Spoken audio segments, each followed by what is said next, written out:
After increasing tensions in the Middle East and Iran's attack on Israel, many people are seeing this issue moving towards a full-fledged war.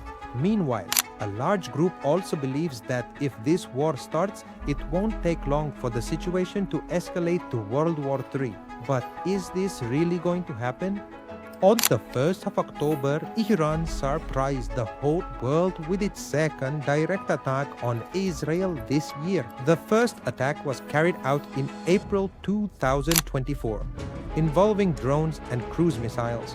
But this time, the attack was done only with ballistic missiles. This attack was so calculated that not a single missile fell in populated areas. Iran has delivered its message to Israel by only targeting military bases and airfields. Israel received a second shock when the Iron Dome also failed to intercept many missiles in the air. Some of these missiles hit the Israeli airbase, where usually Israel's Lockheed Martin F-35s are standing.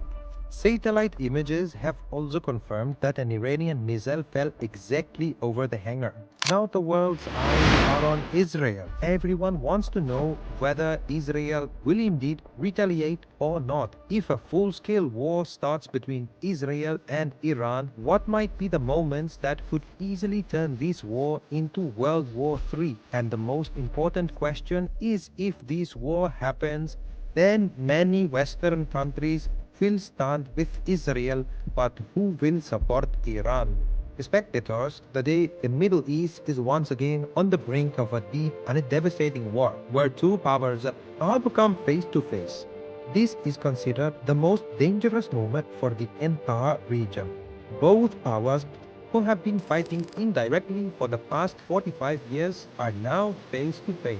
Israeli Prime Minister Benjamin Netanyahu has responded to Iran firing 180 ballistic missiles by saying that accountability will indeed be demanded. The Israeli military has also stated that Iran will definitely be given a response.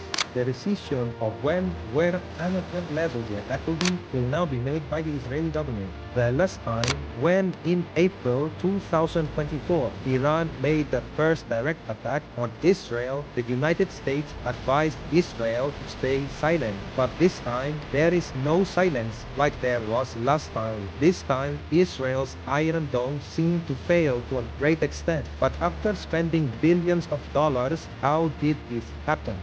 Israel's Iron Dome is an advanced missile defense system designed to intercept and destroy artillery shells. This system is considered very effective and accurate. The success rate of Iron Dome is over 90%, meaning it can intercept and destroy a very high percentage of rockets and missiles launched. Iron Dome automatically identifies which rockets are heading toward populated areas or important infrastructure. Only those rockets are targeted so that resources can be saved. But currently, the weakness of this Iron Dome is that it can only stop 80 missiles at once, and that is when Iran launched missiles that were twice the capability of the Iron Dome after calculating. In Israel's history, there is no event found where they did not respond to an attack on them. That's why it seems likely that this time there will also be a response to the attack. Even in response to the April attacks, Israel retaliated against Iran with a missile attack on Isfahan's air base. However, it was so small compared to Iran's 170 drones and 30 cruise missiles that it wasn't highlighted much in the media. It was not even known for several days whether this attack was carried out by Israel or someone else. In the current scenario, Israeli planners might be debating not when and where to strike Iran, but rather how severe the strike should be. To consider, Israel has three targets available. The first is a conventional military attack targeting those sites in Iran from which ballistic missiles were launched. They could be launch pads and also command and control centers. It is also possible that a high official planning attacks on Israel could be assassinated. The second target is the economy, meaning targeting those that could significantly harm Iran's economy. These targets could include Iran's oil fields, petrochemical or power plant or shipping port. May also be, but experts believe that it is not such a good target for Israel because it would harm Iran's civilian population and because Iran had targeted only Israel's military installations with its ballistic missiles, so perhaps Israel will also not attack the civilian population. And finally, there is a third and most dangerous target, Iran's nuclear program. This is the program due to which the United States has imposed sanctions on Iran for many years. Officially, Iran does not yet have nuclear technology, but work on it is certainly progressing rapidly. Naturally, in uranium, there is a specific isotope with which nuclear bombs are made, and its quantity is only 0.7%. This isotope is Bene Ainti Aiton Dari. They call it U-235. 0.7% is not enough to make a nuclear bomb. For this, it is necessary that the quantity of U-235 be at least 20%. The process of increasing this quantity is called uranium enrichment. The United States, Israel, and several countries believe that Iran is enriching uranium in its secret nuclear facilities and is quite close to achieving its objective, after which it may succeed in making a nuclear bomb. Will be able to. They believe that if Iran acquires a nuclear bomb, it will be able to impose its decisions on the world. Israel might target these nuclear facilities where Iran has been working for many years on uranium enrichment. Iran's city Natanz has their largest enrichment plant. This facility has been subjected to sanctions and inspections several times before.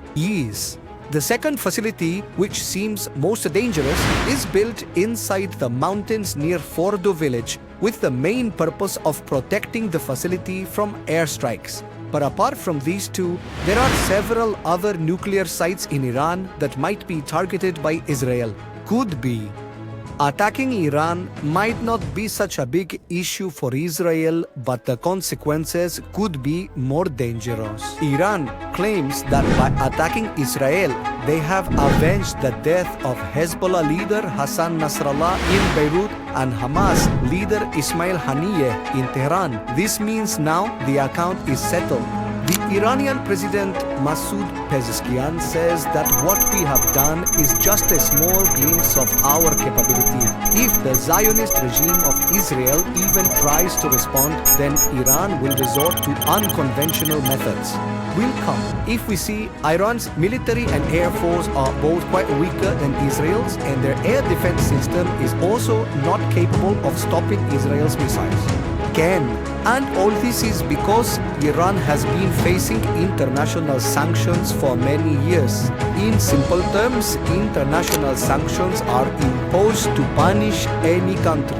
Iran possesses almost 10% of the world's oil reserves, placing it in the 4th position. However, due to sanctions, it can sell its oil only to limited countries. Additionally, international banking transactions are done through the SWIFT system, and Iran has been excluded from this SWIFT system, which makes sending money here very difficult. Due to all these restrictions, Iran's army is not capable of confronting Israel, nor is Iran's intelligence agency, MOIS, strong enough to plan any targeted operation in Israel like Israel's Mossad carried out the pager attack in Lebanon. But this does not mean that Iran is completely hollow. They have countless quantities of ballistic missiles and cruise missiles are available. That means, if Israel attacked, Iran would have only 3 options left. One is proxies, namely Hezbollah in Lebanon and the Houthis in Yemen, who are already continuously attacking Israel. The second option is Iran's ballistic missiles, which Iran may launch this time targeting Israel's local population. And the third option is one that if Iran uses, it will not only affect Israel but the world.